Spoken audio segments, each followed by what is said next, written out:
Ազգային ժողովի մեծարգո նախագահ, ազգային ժողովի նախագահի հարգելի տեղակալներ, հարգելի պատգամավորներ, կառավարության հարգելի անդամներ, հարգելի ներկաներ, սկսում ենք 2026 թվականի Հայաստանի Հանրապետության պետական բյուջեի նախագծի քննարկումները եւ առաջին բանը, որ ուզում եմ ընդգծել, հետեւյալն է, ըստ էության առաջին անգամ է, երբ մենք Հայաստանի Հանրապետության բյուջեն քննարկում ենք Ադրբեջանի հետ հաստատված խաղաղության պայմաններում, այսինքն ըստ էության առաջին անգամ է, երբ որ մենք բյուջե ենք քննարկում խաղաղության պայմաններում եւ նաեւ առիթից ուզում եմ օգտվել եւ եւս մեկ անգամ վերահաստատել, որ 2025 թվականի օգոստոսի 8-ի Վաշինգտոնի խաղաղության հռչակագրով Հայաստանի Հանրապետության եւ Ադրբեջանի միջև հաստատվել է խաղաղություն եւ այդ խաղաղությունը արդեն ունի կոնկրետ պարամետրեր, կոնկրետ վիճակագրություն, մի մասին խոսել եմ, բայց ուզում եմ ընդգծել, որ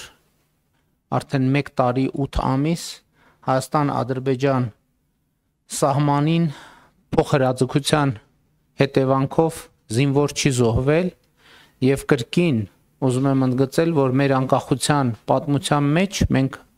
երբևէ այսպիսի 1 տարի 8 ամիս չենք ունեցել, բայց կարևոր է, որ նոր փաստեր, հանգամանքներ նույնպես հայտ է բերում հաստատված խաղաղությունը եւ մասնավորապես նկատի ունեմ Ադրբեջանի այն հայտարարությունը, որով Ադրբեջանը վերացնում է դեպի Հայաստան տարածման սահմանափակումները, սա ըստ էության պատմական իրադարձություն է եւ նշանակում է Հայաստանի Հանրապետության շրջափակման, հաղթահարման առաջին փուլը, բայց կարևոր է նաեւ, որ Հայաստանն էլ արձագանքող լինի այդ հայտարարություններին եւ նաեւ համապատասխան քայլեր անի եւ այս պահին դրան մեր արձագանքը հետեւյալն է, որ հենց այսօրվանից մենք պատրաստ ենք ապահովել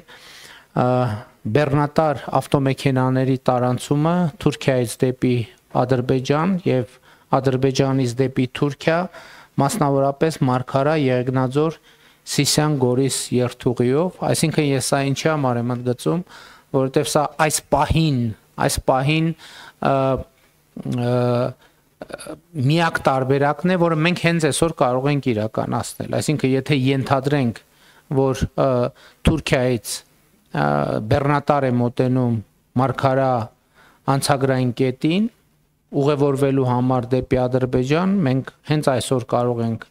ապահովել դա, մեր ճանապարհները միջև Գորիս, միջև Կորնիձոր գտնվում են լավ վիճակում եւ գիտեք, որ Կորնիձորում էլ որոշակի ենթակառուցվածք մենք ունենք եւ կարող ենք սպասարկել այդ թվում հակառակ ուղղությամբ, այսինքն եթե Կորնիձորի կողմից ադրբեջանական բեռնատար մոտենա եւ անցում կատարելու համար դեպի Թուրքիա, մենք հենց այսօր կարող ենք դա իրականացնել։ Մնացած հատվածով իհարկե մեր իրավիճակները Ադրբեջանի հետ մի քիչ տարբեր են։ Դուք տեղյակ եք, որ ներկայումս ընթացքի մեջ է Ղազախստանից Ադրբեջանով դեպի Հայաստան հացահատիկի առաջին խմբականակի ներմուծումը եւ դա տեղի ունենալու Ադրբեջան-Վրաստան-Հայաստան երկաթուղային երթուղով եւ իրավիճակների տարբերությունը ինչ է, որ ըստ էության մենք Ադրբեջան-Վրաստանի տարածքով հասանելիության սահմանափակում չունի, Իրանի Իսլամական Հանրապետության տարածքով հասանելիության սահմանափակում չունի, բայց իմ հայտարարությունը վերաբերվում է բոլոր ուղղություններով, որովհետև կարող է պարզվի ինչ որ մի ուղղության նկատմամբ հետաքրքրություն կա եւ մենք ուղղակի այսպես դահլիճային պայմաններում դա չենք արձանագրում, այսինքն ինչպես Ադրբեջանը մեզ համար վերացրել է տարանցման սահմանափակումները, նույն կերպ եւ մենք վերացնում ենք տարանցման սահմանափակումները։ Իհարկե այս հայտարարությունը որպեսզի լինի ամբողջական, մենք առաջիկայում պետք է շատ ինտենսիվ զբաղվենք Վաշինգտոնի խաղաղության հռչակագրի 3-րդ եւ 4-րդ կետերի լիարժեք իրականացմամբ, որի արդյունքում Հայաստանի եւ Ադրբեջանի միմյանց նկատմամբ տարանցման արգելքի այս որոշումները կլինեն լիարժեք եւ ամբողջական, այսինքն կլինեն ոչ միայն դե յուրե, այլև դե ֆակտո մենք հնարավորություն կունենանք այդ ամենը իրականացնել։